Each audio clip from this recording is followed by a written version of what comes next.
We're here at Rock for People with the legendary Deryck of Sum 41. How does it feel to be back here? What are your thoughts on the Czech fans? Because it's not your first time here, right? No, we've been here a bunch of times. It's always a great crowd, so I'm looking forward to the show.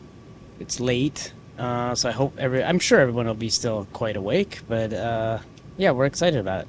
Yeah, we can't wait to see you. So I would like to start off this interview with talking about the poster of Rock for People, because there's this little sign that says one last show in Czechia. So is this it? Is this the finale of Sum 41? Well, I mean, we still have about 7 months to go, and we're still trying to figure out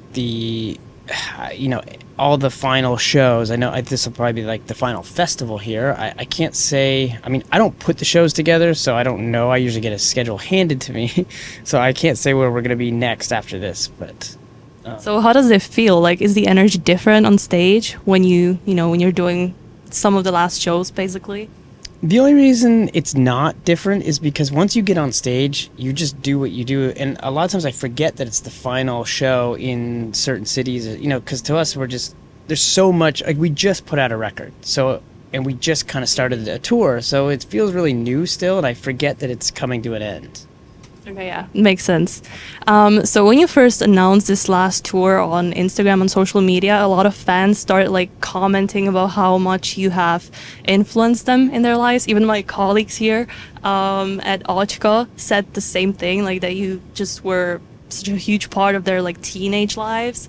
What are your thoughts on this? Would you like to say something to the fans? Yeah, all of that was a complete surprise to us. We didn't know that people felt that way at all. We always just felt we go out and we do records and we do tours and people seem to come to the shows and they got bigger and bigger, but you never really felt, or we never knew that the music actually meant that much to people until we announced that we were breaking up, and then we started getting all these comments of people telling us how much we meant to them. But like I said, we didn't know that all these years. Yeah, well, it's really awesome. But to take it to the other side, so when you were 16 yourself, what or who influenced you like that? Or if?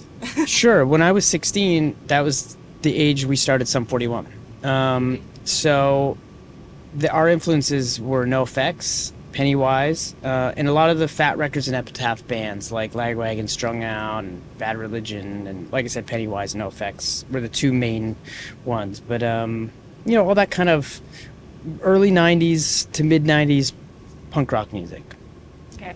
I want to talk about your last album a little bit. It's called Heaven and Hell, right? So when you think back, could you say that you were through Heaven and Hell as a band or yourself even? Yeah, definitely. I mean, the title not only represents the sound of the record of the light side and the heavy side of Sum 41, but it represents the entire journey of the band. It has been heaven and hell. It's been extreme highs, extreme lows, and we're in a very extreme high heaven period of the band, which feels like that's the place to kind of go out on, not if we were in hell.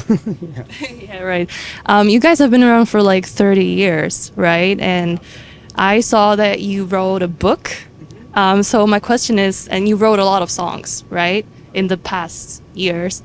So what was the moment when you said, okay, I'm gonna write a book? How did that happen? I think the idea of, I've been approached for a few years, probably 5 or 6 years, about writing a book, and it always just sort of felt like I didn't have the time or it wasn't the right time in my life. And then as I felt that this was going to be the last record and that the band was going to be coming to an end, it made sense to do a book about this chapter of my life. Instead of revisiting it in 10 years from now, it just felt like, let's do it all together. I have to read it now. So I want to go back to talking about the festival a little bit. Avril Lavigne is here tonight as well, and I saw that you guys performed together this month even, yeah, right? Recently. Yeah. Can we expect something tonight too? Probably not tonight, because I think we're going to be really close to playing. We're on different stages, so I don't think we'll be able to. All right, because you're busy.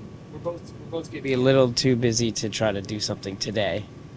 Okay, and lastly, I want to ask about your plans. What do you plan to do after it's over, basically? Yeah. Yeah. No idea. I'm the kind of person that I focus heavily on what I'm doing in the moment. So I've got another 7 months of Sum 41 touring, and I want to make this the best Sum 41 tour we've ever done. So I have 100% focus on this. And then when that last show happens, the next day when I wake up and I don't have a job, that's when I'm going to figure out, okay, this is what I want to do now. Oh, that was awesome. Thank you so much. Thank you.